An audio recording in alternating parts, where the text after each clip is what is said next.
I wanted to take a quick second to thank you guys for coming out and getting COVID with us tonight.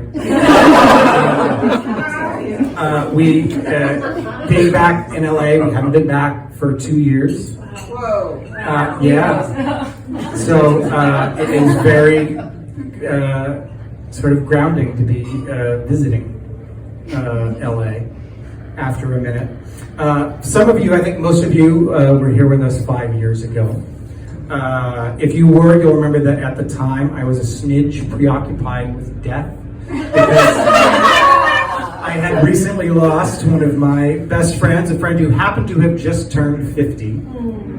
And as a result, I commemorated my own 45th birthday with a poem called In Case I Don't Get 46. Maybe a dark premise under which to mark the moment, but I think we all used it to do the other thing that night.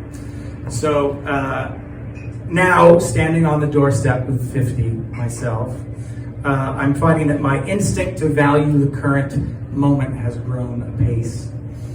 And in that spirit, and acknowledging the diminishing returns of most sequels,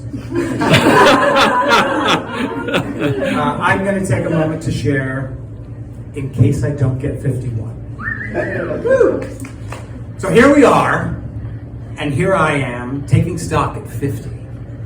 A little gray, a little stiff, a few steps closer to the cliff, but still 3 years younger than my dad was when he had me, so that's a win. This occasion finds me in a deep state of gratitude and genuine bewilderment.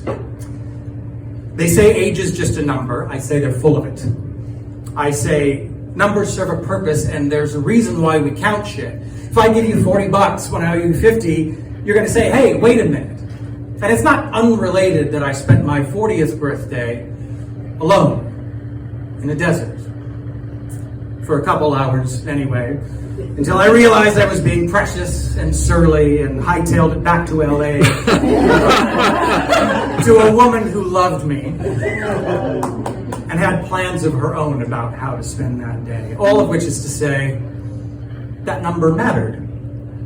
It mattered in the way that all metrics matter, but also because it gave me a way to anchor myself in an era different than the one before, and an opportunity to chew on what that meant and why. When I sit down and clock the ticks from that point to this, the only common brick is that they're full, each and every one. Pick a point along the line, you'll find not just a different state of mind, but a person who wasn't there before because he couldn't have been, and was probably wearing a different scarf. Even since last we were here, 5 years, holy shit! We bought a lovely house in LA, we sold it and moved away. Hey, in between, we all got to do a pandemic, which not every generation gets. Let's not forget, however forever weird that time will always be. When we panic sprayed the groceries we had delivered from the Gelsons across the street. Lockdown happy hours, Malik sunsets splashing backyard bamboo that swayed with the rustling of rats. Pre-vax day player gigs. That time I got on-set performance notes from Doja Cat. That time I made a space rock album when no one was asking for it. Still available on all streaming platforms and compact disc. Yosemite campfires and passing the flask. And that time my wife won an Emmy in a goddamn mask. And Damon, who doesn't bother to show up. Just kidding, Damon.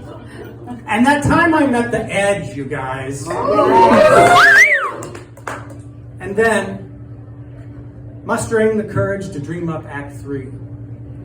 Consciously bucking our tendency to overthink every goddamn thing. The courage to pack our dog into a Honda CR-V and say, I don't know, let's just fucking see.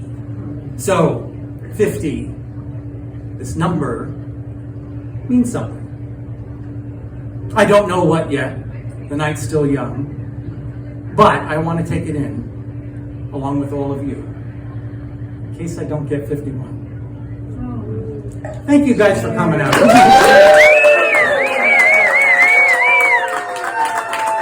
love you. There's a reason why we did this here. Thank you guys.